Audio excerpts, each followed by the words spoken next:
Good morning, I'm Harvey, and I'm here to talk about my Jaguar E-Type fixed head coupe.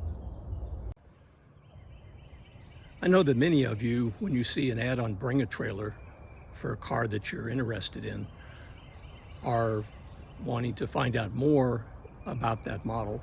And hopefully some of you are here because you are very interested in possibly buying the car when its auction completes. So today I'm going to spend quite a bit of time talking about this car. I am not a professional videographer. There won't be any drone shots or background music. Just like if you were here and had come to look at the car, and I'm trying to give you as much information as possible. So here we go. First of all, the backstory on this car. I had been looking at one ads for many, many years, and then it became online ads. But I saw the car come up for sale in a one ad in the Charlotte, North Carolina area. And I found out quickly that the car was totally disassembled, and it had the body on a pallet and a bunch of boxes on a pallet and the engine on the pallet. And I talked to the owner, and he said he was not the guy that took it apart, but that he had bought it because he enjoyed this type of car, but he realized he wasn't going to get around to finishing the job. So I took it off his hands. This was back in 2002. Flash forward a good 20 years, I finally got started on the restoration. Now, I did know during that initial review that the body shell seemed to be in very good shape, which was exciting news. A lot of these do rust. This would be the third E-Type that I had purchased. My first one was a 67 2+2. It was badly rusted, and there's a whole nother saga involved with the restoration of that car that you can find on my website, newhillgarage.com. And then I bought a second 67 2+2. They were produced just a few months apart. That was in pretty good running condition, and I still have that car. And then this 63 came along, and I bought it. And at that point, I realized I'd bought enough Jaguar E-Types. I needed to stop doing that. So about a year before COVID set in, the 67 2+2 that I had restored, I did a touch-up paint job on it. Actually, I did a whole paint job on it and cleaned up some things that just had gotten a little shoddy over the years. I sold that car on Bring a Trailer.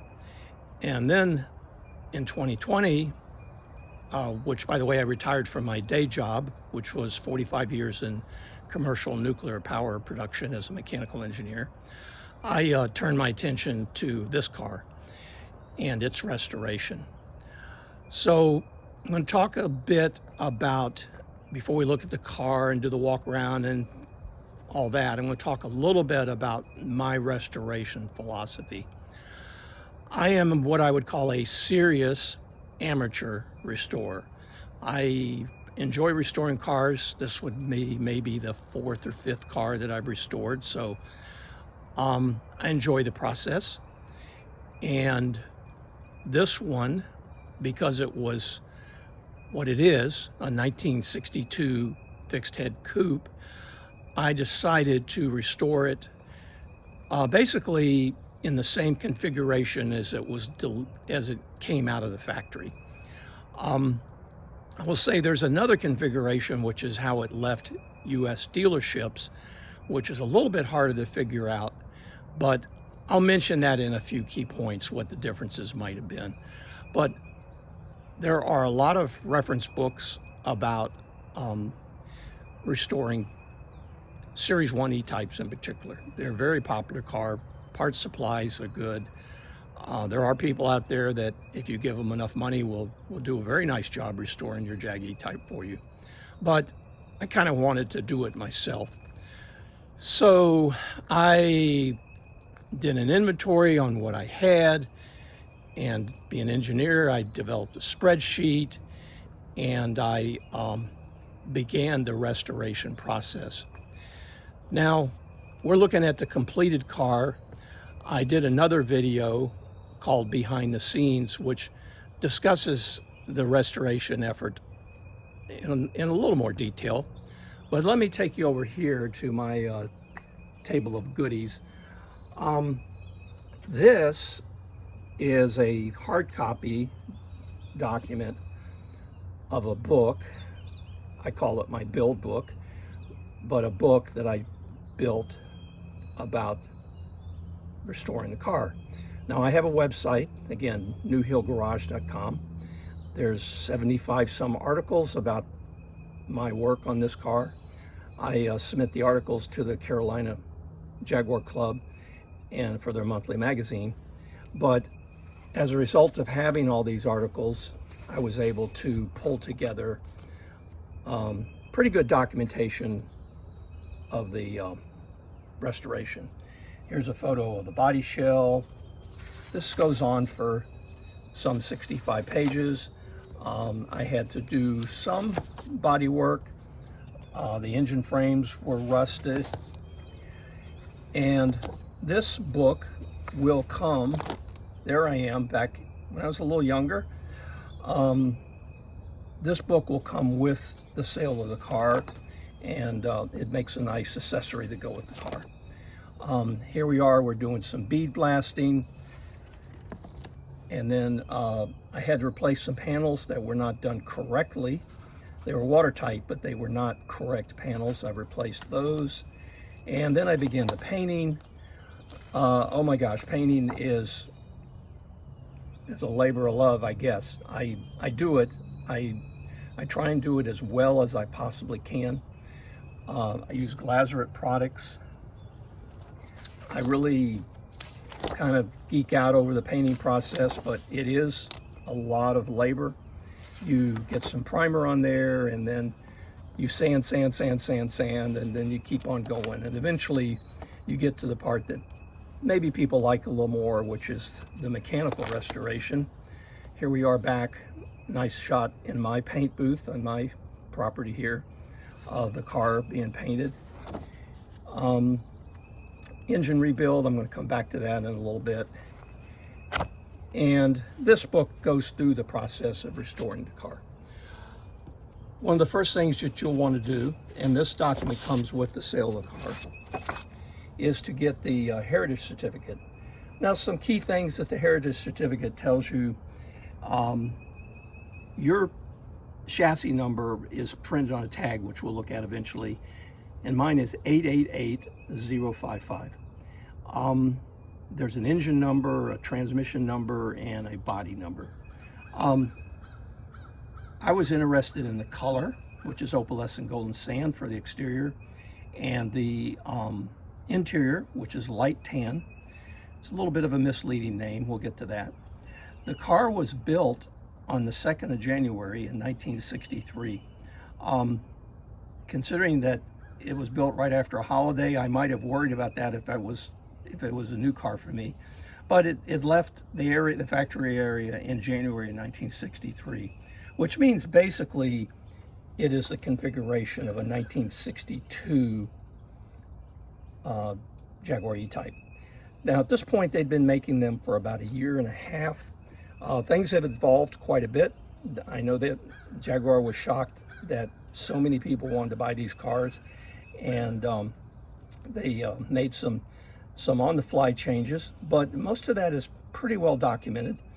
And so when I'm looking for information about my car, the chassis number is very important. A lot of the documentation is based on the chassis number, and to a lesser degree, certain changes are described based on when the car was built.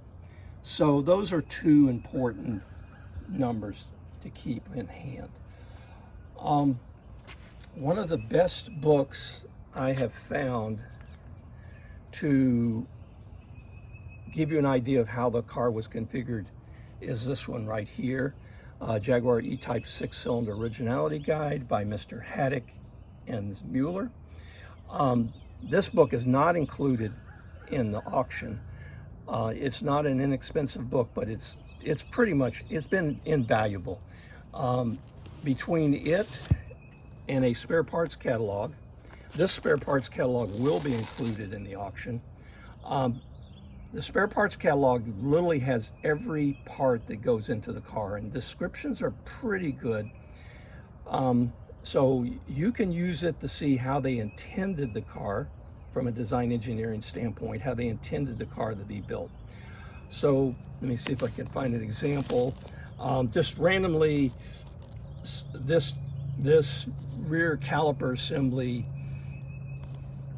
with this part number was used from the first car in the 888 series. And then at 885 142, they switched to another part number, which would have been physically different enough that you have to get the correct part. So there's many areas of this book where you need to know your chassis number. They have wonderful hand-drawn exploded diagrams, which show you in a fair amount of detail. Not every part is going to be shown on the exploded diagram, but to some degree, if a part is on the exploded diagram, let me find an example, like right here is a part that's on the exploded diagram, and then under it are all the parts, mostly hardware, that would be required to put that part onto the car. So, washers, nuts, bolts, brackets, things like that. So you can use this quite a bit to figure out how the car is configured. So again, this book, this is just a reprint that I bought years ago. It will come with the auction. So I tried to make the car, as I said, as it came from the factory. Now, one thing that the successful bidder will get, I mean, I don't mind sharing this with other people, but it's specific to this car. Again, being an engineer, I gathered my reference documents, and then I put together a document that describes everything that a judge might look at and possibly want to quibble about. By the way, I am a judge with Jaguar Club of North America. I've been doing that since, 2010. So I've done a lot of judging myself. I kind of know the mindset of a judge. But for instance, this is one that's always a big discussion: crosshatch pattern for aluminum dash components. And I'm referencing Spares Bulletin P71 from November 1962.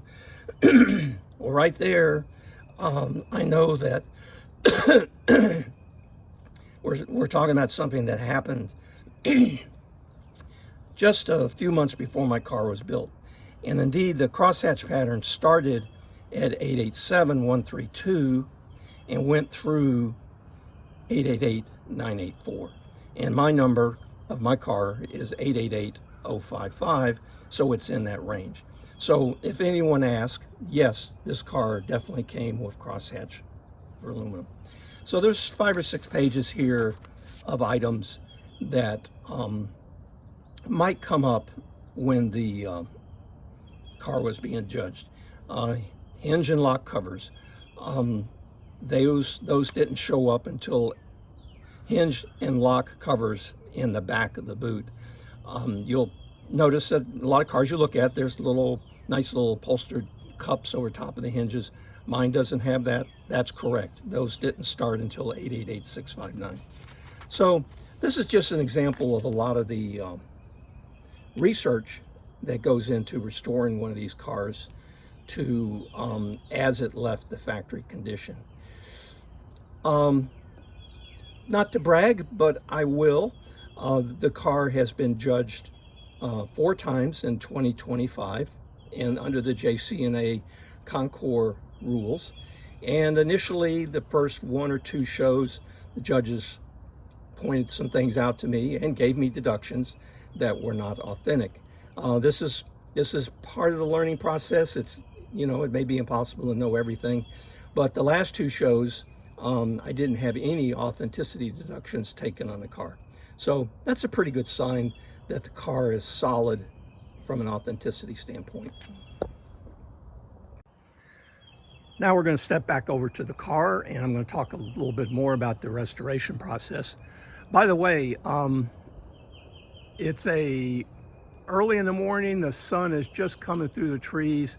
I know Bring a Trailer suggests that you not have your car shown in dappled light. I'm choosing to, I got up early to do this so that at least we wouldn't have a lot of glare and shadows. But look at the pictures that I posted on Bring a Trailer for the true configuration of the paint job, so to speak. I can see right now there's a lot of shadows from trees that are a good 100 yards away from the car. It's just maddening when you start to actually do photography and you figure out just how many ways there are to find glare. So don't stress out too much about the paint job here, in the sense that this is not the most favorable conditions for viewing it. Look at my pictures, which there's a bunch online. So there's original cars, and Jay Leno, B&J, was told that, hey, there's a car right down the street. It's been in a garage for 40 years. You can come buy it. He did. He hauled it home. This is all discussed on his website. All he had to do was kind of like clean it up. And that's an original car. Jay, you know, he knew that, and he wasn't going to restore it. He was just going to, sympathetic restoration, I think is a word that's been used. That car is actually very similar to this one. Same color, exterior, interior. If you want to go take a look at his website, he has a 30-minute video about that car. And it's quite similar. But anyway, I'm going to talk about, I'm going to use a couple of terms. If I use the word original, that means it's a part that I believe was original to the car when it came from the factory. If I use the term new, that's kind of shorthand for I had to buy a new, but we would also call it a reproduction part, because I didn't have the one that came with the car. Now, I will state categorically that I've had the best luck with new reproduction cars from S&G Barrett. I think they take a lot of pains to do it right and research and make sure the part is similar. So in many cases, if you hear me say new, I got it from S&G. There are some exceptions, and I will certainly point those out as I go through the car. So the exterior body shell of the monocoque from the firewall back was in very good condition. If you look at my restoration documents, you'll see that I media blasted the shell inside and out. I didn't find any rust, and I knew that from looking at the car for 15 years. It had one thin coat of primer on it that I put on with a brush, and nothing ever came through it. It was just a good solid car. The bonnet components were not rusty, but I did have a little bit of an adventure with the center section. So you've got, in this picture, you got a wing, a center section with the louvers, and then another wing, and then down low, people call that various things, but there's a lower structure that forms the bottom half of the opening for the air. The opening for the air, when I media blasted all the filler, which was quite thick, had been beat up and poorly repaired one too many times. I had a body guy come over, and he said, no, I don't think I can salvage this. He says, we don't even know what shape it's supposed to be. And I researched that. It is remarkably difficult to figure out exactly the shape of a three-dimensional bonnet that is curved in every plane. So I did buy a new bonnet center section from S&G Barrett. So that is new sheet metal that was not on the car when it was delivered. There was a couple of panels that you see in my build book, footwell closure panels and things that are new that I bought from S&G Barrett. But everything you see here, most of this, well, okay, if you're interested in what's not original, the trim rings around the headlights are not original. The sugar scoop buckets are original. The headlights are certainly, well, they're new old stock. They're Lucas. I'm pretty sure they're not original to the car. The bumpers, I believe, the bumper blades are original. I think I might have bought replacement bumperettes, those little uprights. And the trim strips around the windshield are new. This piece right here is difficult to find. It's original. All the chrome around the windows is original. Now, when you restore a car, I like to say every surface gets touched somehow, some way.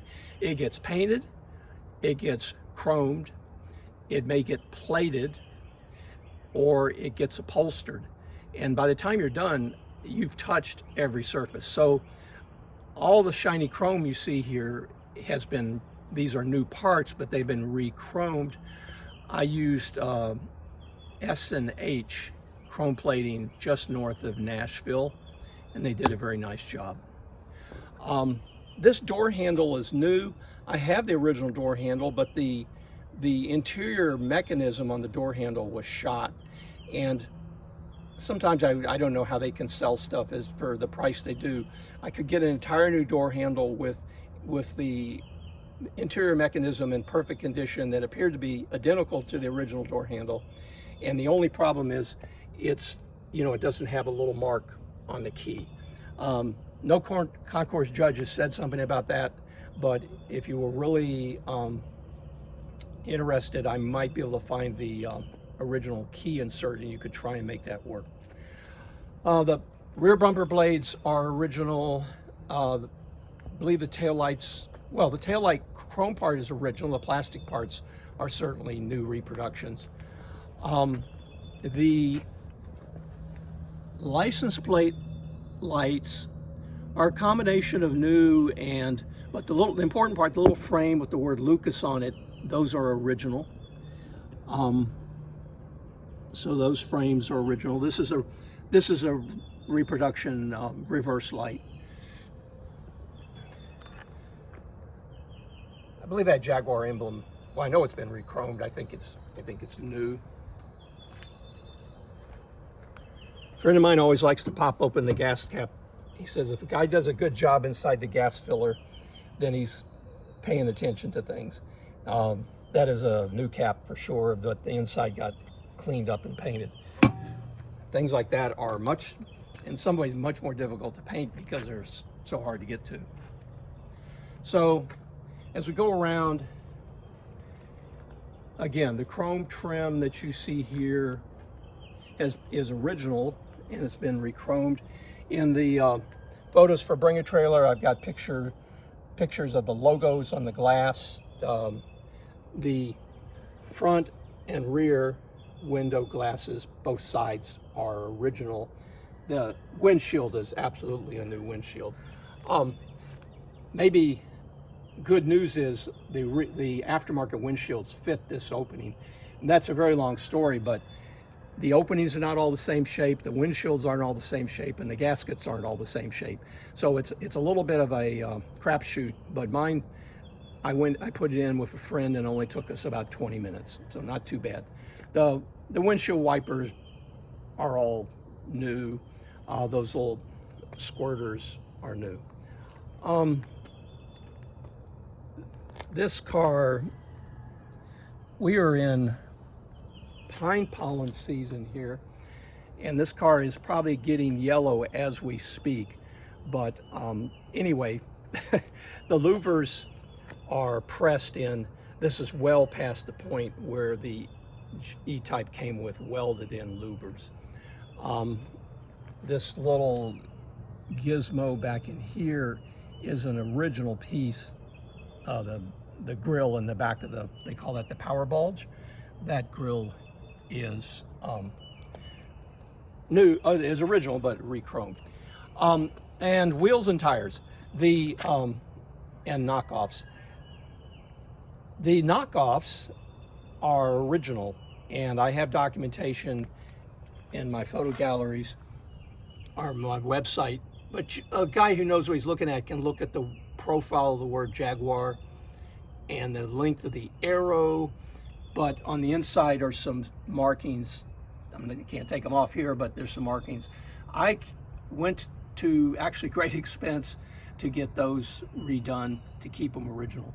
The wheels are new MWS, I believe, the wire wheels, and the tires are Avons.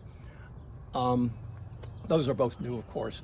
I'm going to talk about tires for just a second. This car certainly at the end of in January 1963 came with bias ply tires, and they would have been 6.40 tread profile by 15-inch diameter. Shortly thereafter, but like a year to a year and a half, they started to introduce radial tires to the car. JCNA Concours rules, I don't agree with this, but they allow you to backfit radial tires right up to a 61 if you want to. But I am a purist. These are the tires the car would have been delivered with. In the European market, they would have been black walls. This is one area where US dealers probably made a little extra money. They would sell you a white wall tire because those were in fashion in the United States. I believe the Europeans consider them to be gauche, but whatever. And so you see a lot of cars with white wall tires, even on Jaguar promotional literature. That's not wrong. It's just not me. I don't like the wide whites. I don't like the narrow whites. I don't like them. And I know that this is a very valid profile tire, and the fact that it doesn't have a white wall is entirely acceptable from an originality standpoint. That getting a white wall tire in your car was something you paid extra for at a dealership. So yeah, I think we've walked around the car. You'll notice the shut lines are very good. I kept a spreadsheet on my labor, and well over 1,000 hours of my labor to get the paint and body work to where you see it today. It is not a trivial exercise, but it sure looks pretty when it's done. So I'm going to close out this phase of the video. I'll probably think of things when I review it in post, but I'm going to close out this phase and we're going to jump into the interior. Okay, as the Beatles said, here comes the sun, but we're going to look at the interior before the shadows get too bad. So the original interior color was called light tan. I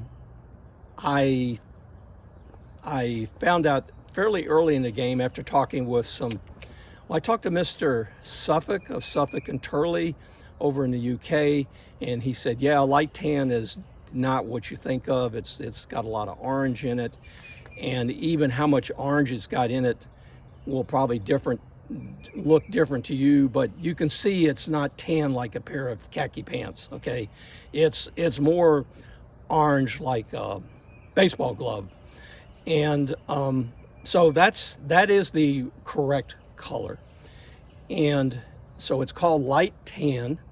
If you look at Jay Leno's car, you'll see a similar interior. So the way I did this was I ordered an upholstery kit. I actually had to go to the UK to find a supplier that would sell me light tan and sounded knowledgeable about they knew what that color was. And I installed the upholstery kit myself, with one exception. These beautiful seats were done by the guys at Muncie Imports in Muncie, Indiana. I had tried on one of my previous restorations to do the seats, and you just have to have done a few dozen, I think, before you figure out exactly how to put the padding underneath the seats so that you get a good taut look. And I think they did a fantastic job. I think the seats just really pop. And as my wife says, the seats may be the second thing you see when you take a look at the car. So the seats are what is known as coupe seats.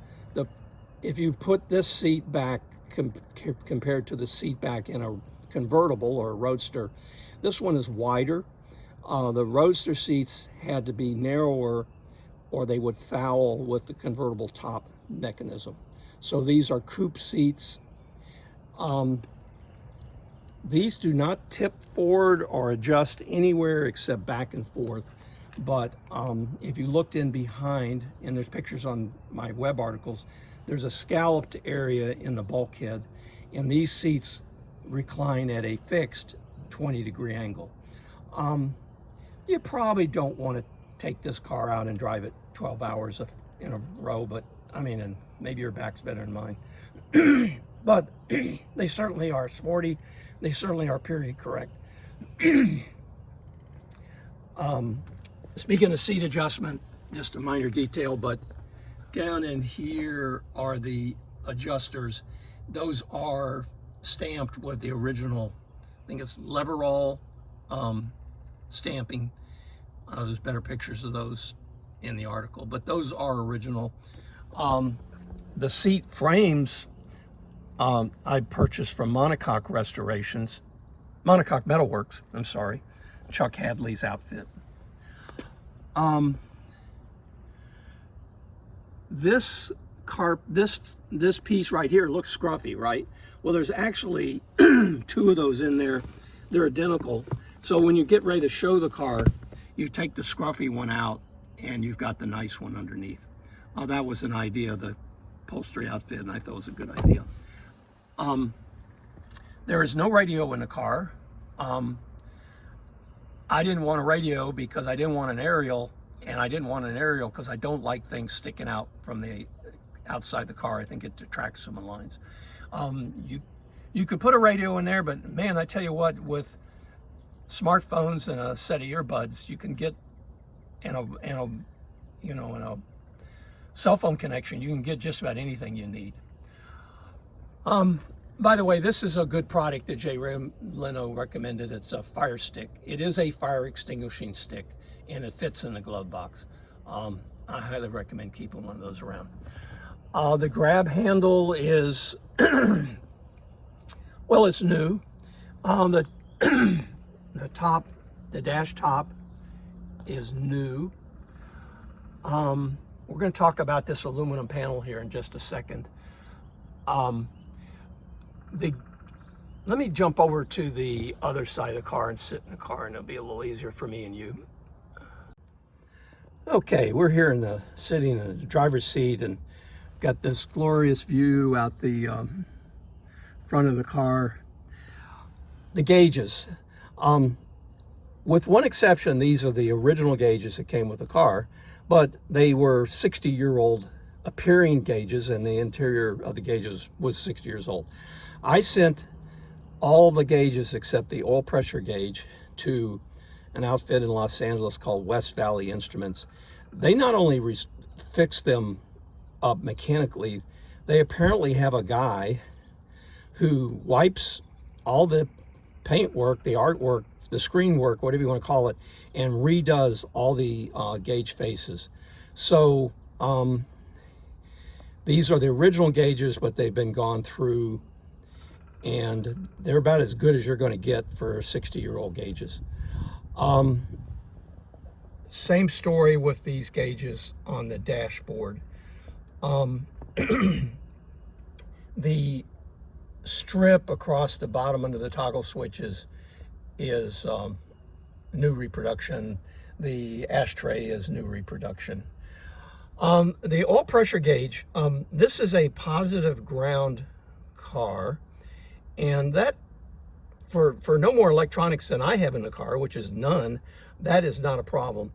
But I was a little nervous about the oil pressure gauge, and the guy at West Valley said, I can sell you a new Smith's oil pressure gauge with modern internals. Well, that turned out to be not quite the case. His gauge only worked for traditional negative ground cars, like in most everything you've ever owned. I contacted Smith's, who now is owned by a company called Caerbont, C-A-E-R-B-O-N-T, in the UK. And I asked them about an oil pressure gauge that would work with positive ground cars, and they kind of went, let us get back to you. Bless their hearts, a couple of years later, they notified me, and they said they had a prototype, and I said, I'd love to test it out for you. And they sent me this gauge. It is a prototype. The artwork is identical to the original gauge, but it uses stepper motor technology rather than we'll say the other gauges have a bimetallic strip that heats up and cools down based on a resistance and a voltage. This one uses stepper motor technology. That sounds good. In my driving video, I pointed out one bug that I've identified. They may fix it, but I don't know if they're going to fix it for me. When you step on the brakes, there's such an inflow of amperage to the brake lights, because they're actually pretty high wattage bulbs. The voltage at the oil pressure gauge apparently drops below some threshold and it goes to zero. It actually comes back even when your foot's still on the gauge. I talked to the guys in the UK at Caerbont, and they said there's an inrush, and then once the inrush is over, then the voltage is stabilized and the gauge will read normally. So out of the corner of your eye, when you step on the brakes, you're going to see this gauge drop down towards zero and then pop right back. I'm sorry, there's nothing I can do about that. I do gain comfort in the fact that the internals of the gauge are giving me an accurate pressure reading. And as you'll see in the drive video, the pressure is hanging there, is very nice. It's a newly rebuilt engine. Okay, the aluminum in the cockpit. My aluminum pieces, this is what is called a cross-hatched aluminum. You should be able to see that. It is a indentation, little straight lines. It's an indentation in the aluminum panel. The problem is, once it gets any kind of scratch, you can't buff it out like you can with paint. It's there. So mine were not in great shape, and I wondered what to do about it. Nobody's selling this stuff. And I finally found out that Aston Martin uses this exact same pattern for the thresholds of one of their early DB cars, and they were selling sheets of it, and I bought several and proceeded to make my own panels. That is another long story, but it happened, and I'm happy I did it. These pieces were cut out on a water jet bench. All the pieces were initially cut out on a water jet bench. I had to do some hand hammering to form them, and the only thing that's original is that, thank God I found one of those around the shifter console that was in good shape, because I don't think I could have bent that shape. The chrome piece, the gauntlet, the shift lever rod has been re-chromed. This is an aftermarket gear shift knob. So you do get, and this is going to be pretty rare. I'm going to say this is going to be pretty rare in the generation of cars that these panels came in, which was ballpark most of 1963. You're not going to find any panels nicer than these. Categorically, you are not going to find any 60-year-old panels that are as nice as these. So, but you know, I had to go to a lot of effort to make it happen. I sew upholstery when I'm really hard up for something to do, but I made a little key fob out of the same leather as is used on the seats. A note about the shift knob. This car has a modern. It has a transmission from a 1970 E-Type, which was modern in the day in that it was fully synchromesh, all forward gears. The transmission that came in this car would have been called a Moss box, and it was not synchromesh in first gear. So you had to come to a complete stop, and then you could shift it into first gear. On that Moss box, reverse is to the left and forward. On the full synchro box, reverse is to the left and down.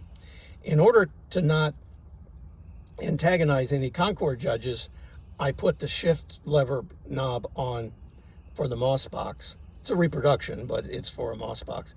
You just have to remember to go the opposite direction shown on there. But surely, if you have anybody who's going to be in the car and they may not be familiar with that, either get the correct shift lever knob or tell them, because you do not want them to tear your shifter apart trying to engage reverse by pushing it in the direction shown on this knob. So that's just a precaution. All the little bits and bobs in here have been re-chromed. The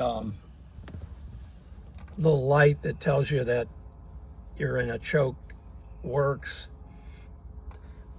The fuel pump in this car is not a tick, tick, tick, tick pump. It's a whir, and you can hear it running back there. Don't be alarmed, you didn't get the wrong fuel pump. The newer pumps, I don't know when they came in, but this pump is in the tank, and the newer pumps are mounted inside the fender well on the passenger side in the boot, and they make a tick, tick, tick noise. So this pump just sits back there and runs.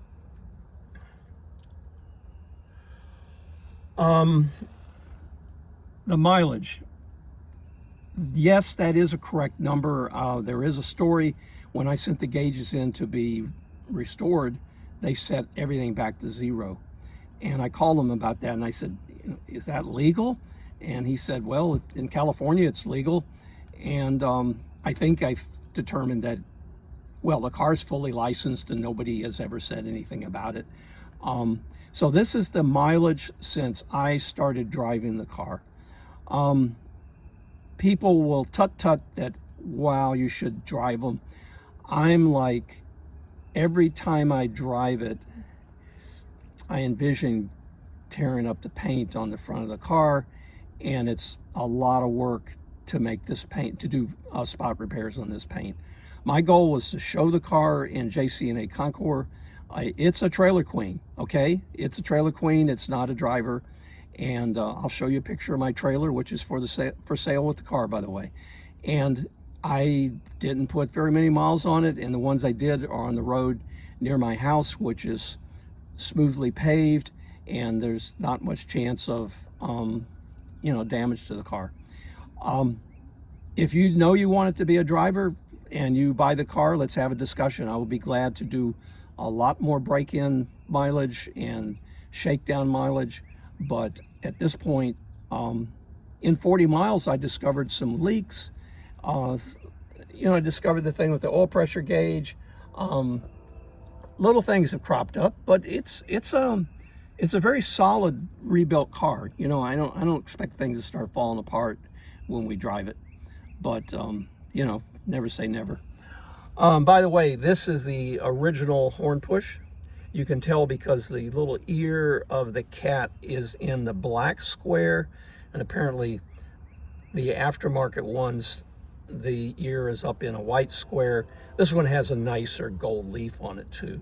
So that is original. The steering wheel is an aftermarket steering wheel. I bought from a guy in the UK. I believe it's called a Spring All, and I have his information. it's a beautiful steering wheel, and I didn't have to lift a finger. I just had to send him 700 pounds or something. It's just wanted, for full disclosure, wanted to let you know it is aftermarket. I am including the original steering wheel in the sale. So if you're a purist and want to put the original one back in, that's fine. I think that's about it.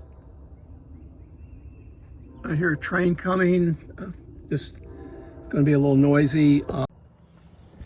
Okay, I took a break. I pulled out the cover for the spare tire.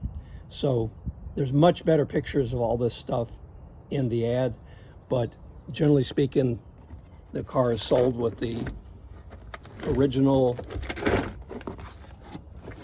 metal facture, I think is what they call it, jack. Well, again, there's pictures in the ad. A complete tool roll, Thor hammer, spare fan belt. This is not a joke. They changed the profile of the fan belt right before this car was built, and they knew those fan belts would not be available at the local auto parts store. So they literally, that's exactly how it shows up in the period pictures. A little belt with a tag in red text, Arial font, says spare fan belt. You get a Thor hammer. That is a reproduction. If you're a real purist, that is not the correct hammer for this vintage car, but I haven't been called on it. And in a plastic bag is the grease gun. So all the stuff is complete. The spare tire is identical to the ones on the car. And yeah. A word about these little gizmos.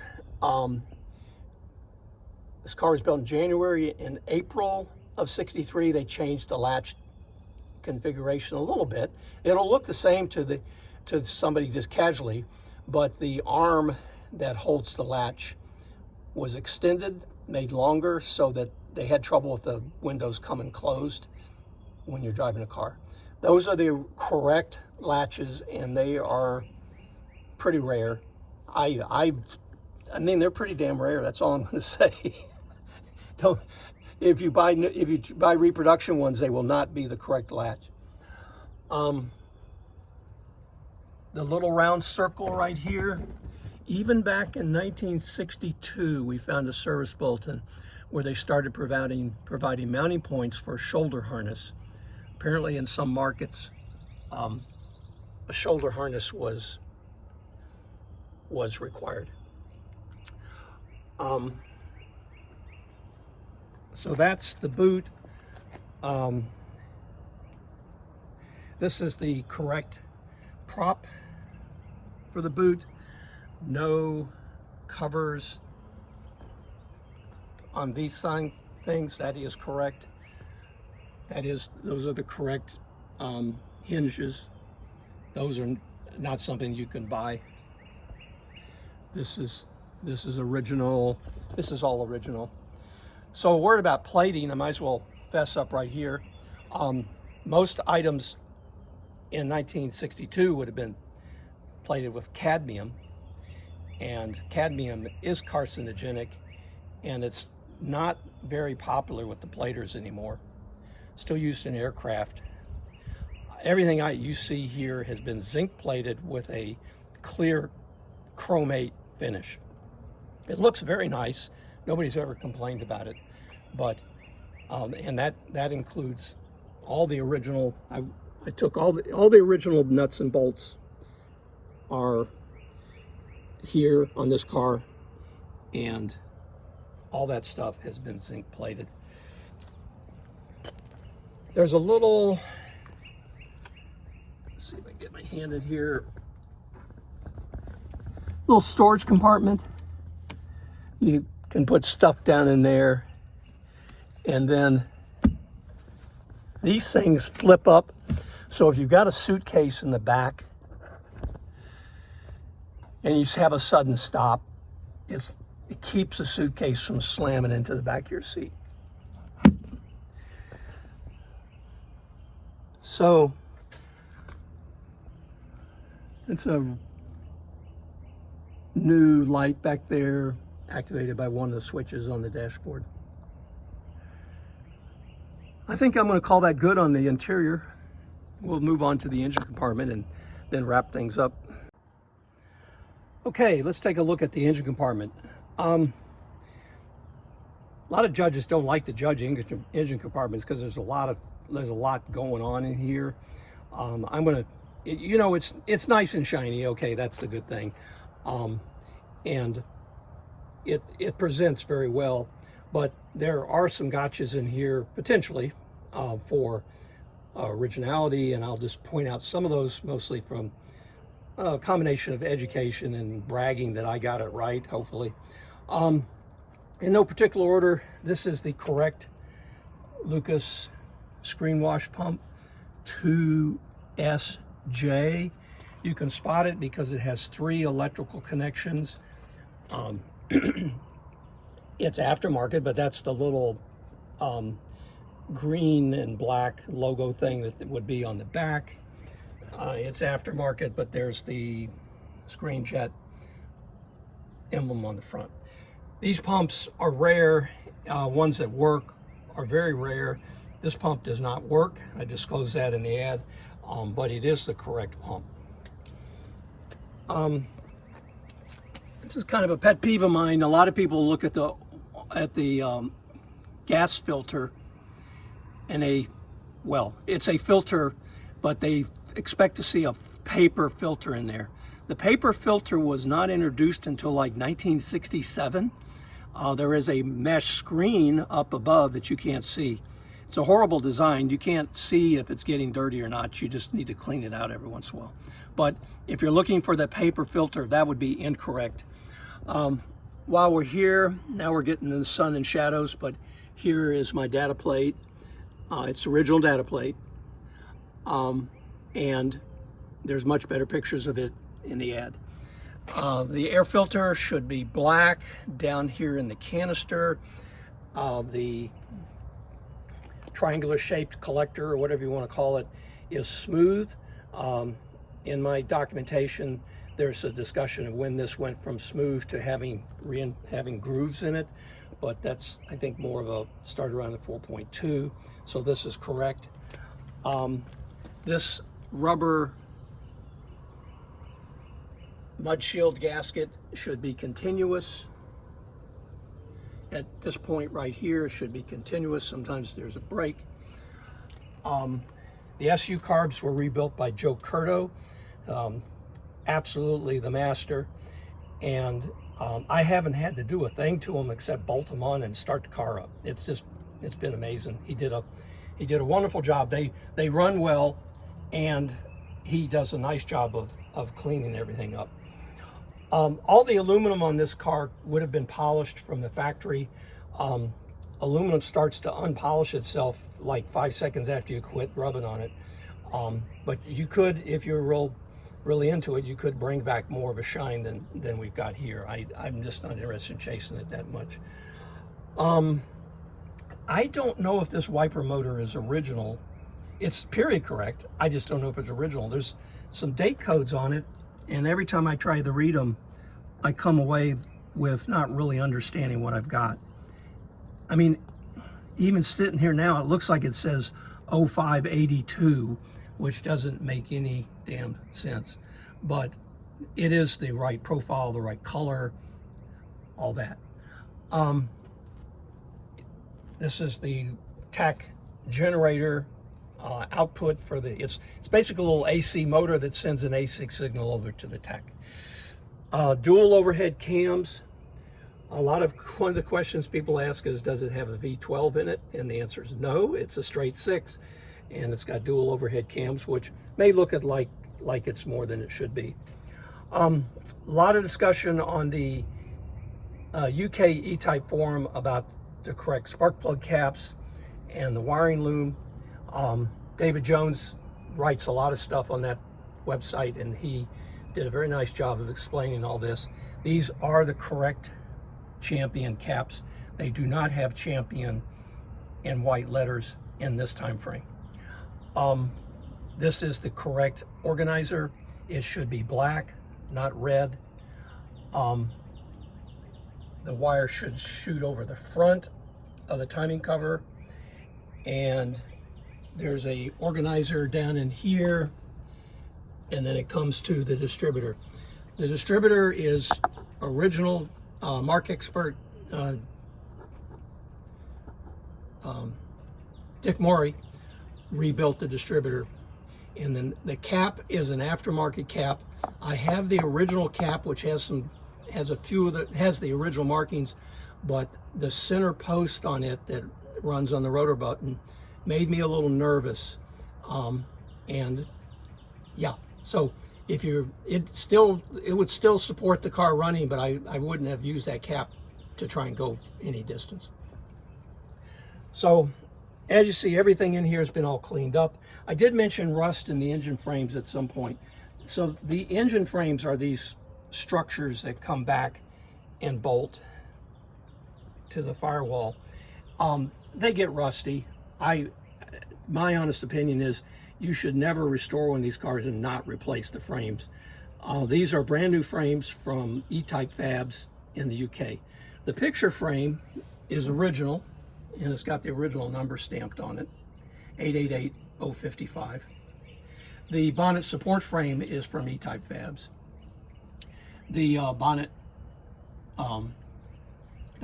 they look like hinges, but they're actually balance links, are original. The rock shield was all beat to hell. It's not original. The radiator. This is an aftermarket radiator made by Cool Cat in New Jersey or Connecticut, one of those up east, and it mimics the original radiators in that the fabrication of the end tanks is that scalloped pattern. It has passed judgment with the Concord judges. My research in the Haddock-Mueller book told me there should not be a label on the top of the generator by the time this car was built. It was something from the early days. This overflow tank is aftermarket. The coil is original period correct coil. Actually, in the photos on the ad, it is date stamped like in 1960. What you get with that is some stampings, Lucas, various stampings on the end of the coil that you would not get if you bought an aftermarket coil. The sticker is aftermarket, but this is the real deal. I carry a spare coil. This may or may not last forever. I don't know. But it is original. I think that's, oh yeah, this guy down here, there's a vacuum tank that stores enough vacuum to make the power brakes work for 1 or 2 or 3 times, even when the engine's not running. It's an original tank. I think it's an original tank. The Trico Reservac, I stenciled that. I painted the tank black and stenciled that on. But that is an accurate, as somebody says, if it looks like it was put on by a 5-year-old, that's apparently, it was not a precision painting effort when they were new. All the suspension components, well, those A-arms are original. The brake parts are original. I had to go out and find them on eBay, but they are original. The brake calipers have been rebuilt, sleeved, and rebuilt by White Post Restorations in Virginia. So, but if you look at them, they are the real deal Dunlop calipers inside and out. Not the most confidence-inspiring brakes in the world, but they are the correct brakes. Let's move around to the other side. Okay, we're on the other side of the engine. The exhaust manifolds, those are aftermarket that I got from S&G Barrett. They're porcelain coated.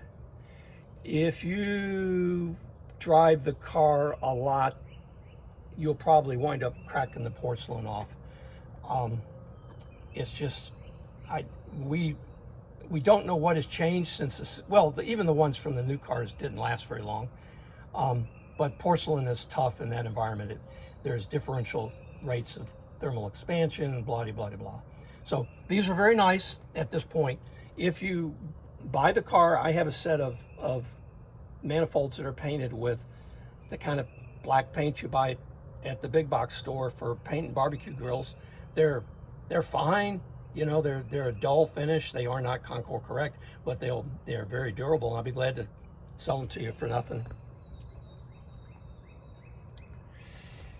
And the generator, bless its little heart, is original.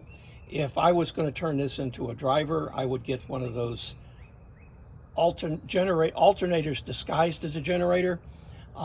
They have different names for them. Oh, I didn't show it on the other side. The starter is original. I like the old starter. The car starts right up, but when you hear it, it's not nee, nee, nee, nee, it's rump, rump, and then it goes. I love the old starter. I wouldn't get rid of it unless it just totally failed. The shock absorbers are an aftermarket product that S&G put together. They are very authentic, very period correct.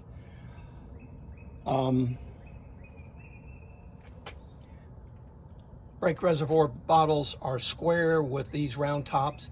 This is correct. There's some discussion about there was rubber covers put over those tops.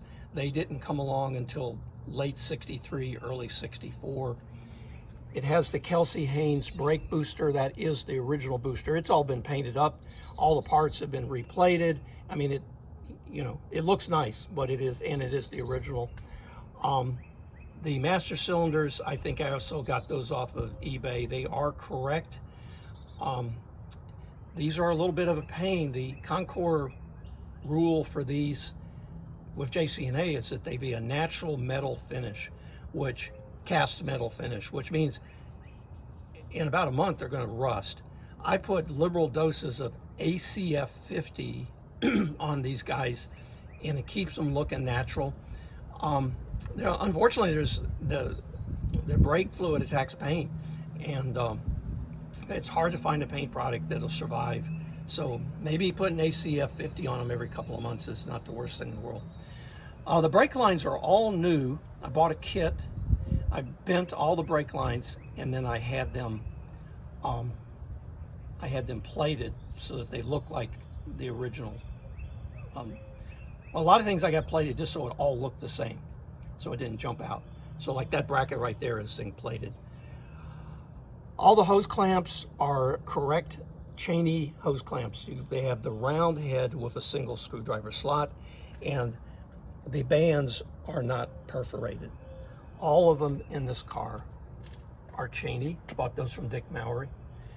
And speaking of which, well, I've lost my train of thought. The heater, blower motor, and squirrel cage are new from S&G. The battery is correct. Let's talk about the wiring harness. I spent quite a bit of money to get a reproduction wiring harness from Rhode Island Wiring. I love that company. Unfortunately, they seem to have gone out of business. I bought my harness 10 years ago. They take original harnesses and duplicate them. And the cloth loom covering, on my website, there's an article about a visit to Rhode Island Wiring. The machine that puts on that loom covering is just a delight to watch. And anyway, all the wiring harness, the entire car is a new wiring harness from Rhode Island Wiring. The voltage regulator, a little bit of a story there. That is the original cover. Underneath is a modern voltage regulator, but it's still the same design as would have come in the car. It shows it being manufactured in the United States. I bought it from Napa. Go in there and ask for a voltage regulator for a 63 E-Type, and they give you this. I took its cover doesn't have all the Lucas stuff on it, so I modified it to accept the cover. But the voltage regulator process with the generator. It is what it is. You know, it doesn't produce a lot of electricity at low RPMs, but it gets the job done. These are the latches that hold the bonnet down. More mud shields. The snorkel, whatever you want to call it, for there's fresh air. It comes up a duct and then it shoots down into the heater here. A little safety latch. This engine compartment has had 0 deductions of the last 2 Concours.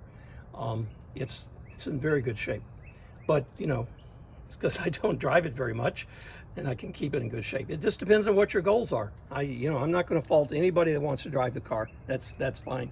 But if you want to show it, it won't take too long to get it back into ready to show. I mean, there's a few things in here I'm seeing right now that have gotten a little dirty, but it's in pretty good shape.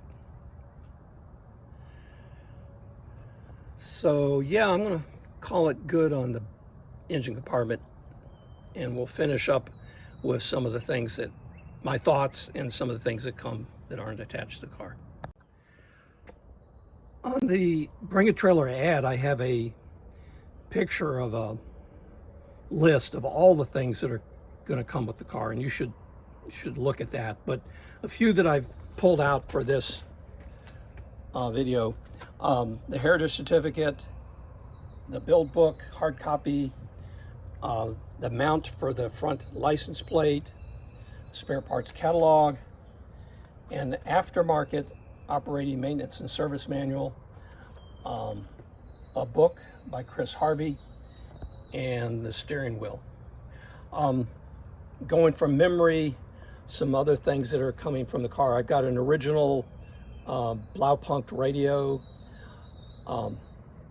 some oil that it's the same as what's in the engine, some oil that's the same it's in the transmission, the mat that goes in the, well, both the mats that are in the car, they go over the floorboards, but there's a beige mat that goes in the boot that helps protect that area. A roll of light tan vinyl, it's about, I don't know, it's several meters.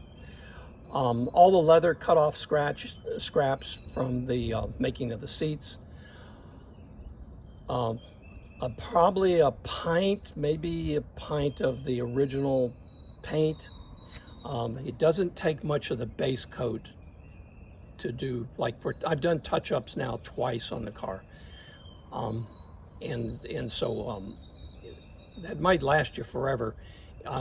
Anyway, there's a pint of the base coat in the original gallon can with the code numbers. If you could find somebody that would mix more, that'd be up to you. And the original glass headlight covers, only reason I throw those in, they're pitted, but they do have the correct Pilkington stencils on them. The aftermarket covers have a larger stencil.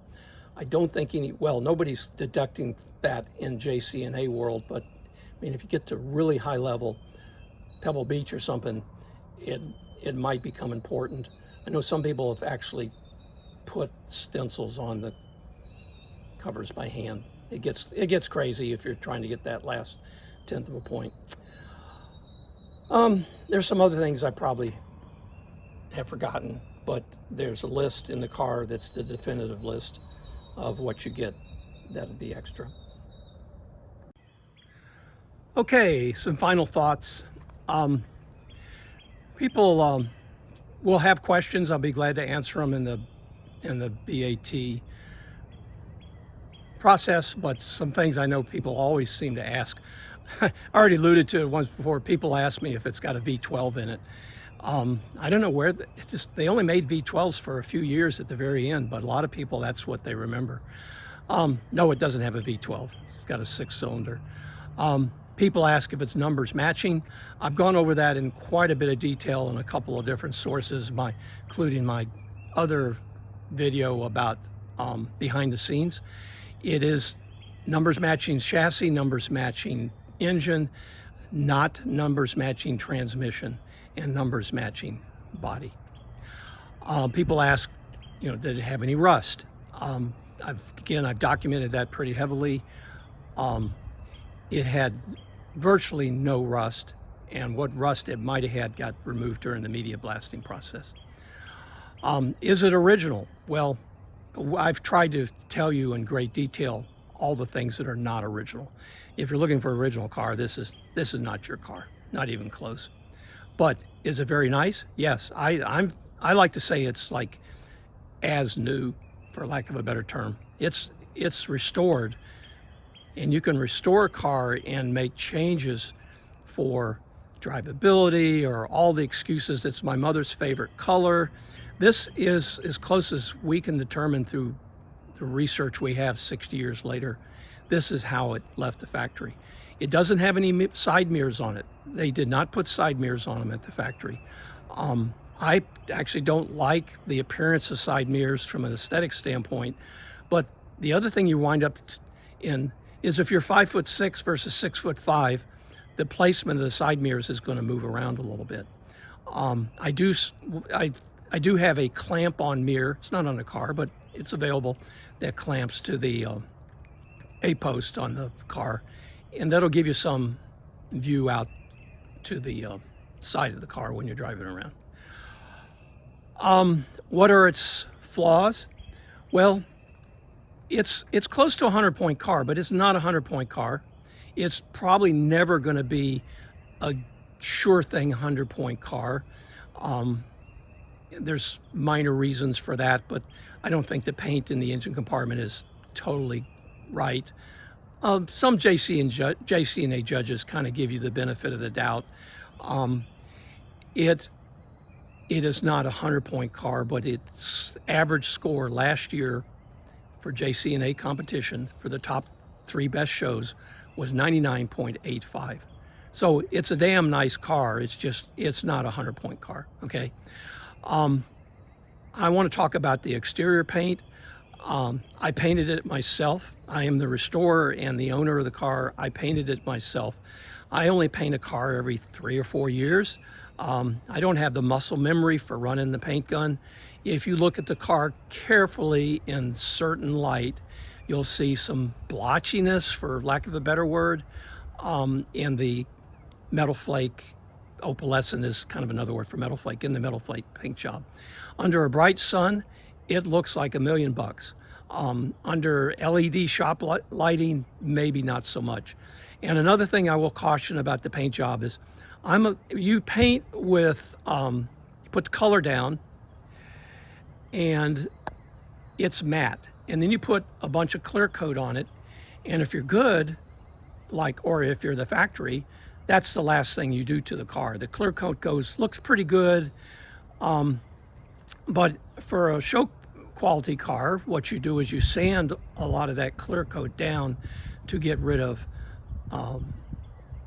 insect legs that got stuck in it, or dust mites, or runs, or orange peel. You sand the car down, and the British call it flattening, which I think is a good word. In the United States, I've heard it call it color sanding, which doesn't really work for me. Anyway, I sanded the whole car down very carefully, but I'm a coward. I don't want to try and get every last blim out of the car, because what happens is you take it too far and you break through the clear coat, and then you have to go redo the whole panel, and it just becomes death spiral. So when you look at this car paint job closely, actually under shop lighting, not sunlight, you'll see artifacts of where I did not get everything out of the clear coat by the sanding process. I admit it, that's the way it is. It's a very nice paint job, but it's not a Pebble Beach paint job.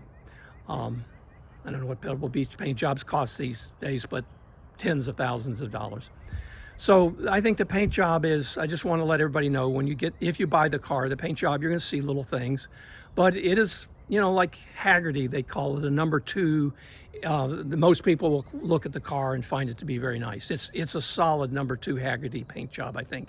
And the rest of the car is trending towards a number 1 Haggerty, but not in all categories. It's a little bit of a mix. but you can see it presents very well. It's a nice car. You will receive nothing but compliments every time you stop for gas or take it to a car show. So, you know, I think I've tried to explain all the good things and some of the pimples and warts on this car. One last thought. There's pictures on the website of the undercarriage. Very nice, you know. Yeah, that's it. I hope you enjoy. I think this is going to head up to be about an hour. Sorry about that. But I felt like it was important to give people the opportunity, as if they were here, to get a good look at the car. So get in touch with me if you have questions or comments. Thank you very much. Have a good day. One last item that I didn't get around to when I was out in the driveway with the car is the discussion of the engine rebuild. Here's a couple pages from my build book that describe the engine rebuild. And Dick Mowry, who most people in the Jaguar E-Type world know, formerly with Coventry West down in the Atlanta area, rebuilt the engine and the transmission for me. So his work speaks for itself. He's pretty well thought of in the business. This that you're looking at, it might be easiest to go back to my website and search on 1963 engine rebuild. If you search on engine rebuild, you'll get a lot of articles about rebuilding my Porsche engine, but that's a whole nother story. Anyway, I'm not going to go through this line by line. The website article has a lot of pictures that will be helpful. So yeah, this went well over an hour. And if you're still with me at this point, congratulations. I told my wife, I said something about maybe a couple of people will get all the way to the end. And she's, snarky back said, "Oh, that many, huh?" So if you do make it to the end, I would appreciate just a simple comment that you did get to the end of the video, so I can kind of keep track of that. And as a bonus, if you're interested, if you go to my website, I'm not going to, and under contacts, there's my email address. I'm not going to put that up right here, right now, but under contacts on my website is the email address. If you send me an email with your email, I will send you a PDF copy of the engine or the build book that I did. It's a compilation of articles from my website, but they're all in chronological order from start to finish, whereas the website is kind of like first thing in, first thing out, last thing in, first thing out. That's what I should say. So it's a little easier to follow. So I'll be glad to send that to you as a PDF if you send me a request via an email. So I am going to wrap things up, and we'll see how this format goes. I know it's a very long video by YouTube standards, but when you're talking about cars, time flies, doesn't it? So take care, and hope you enjoyed all this. Good day.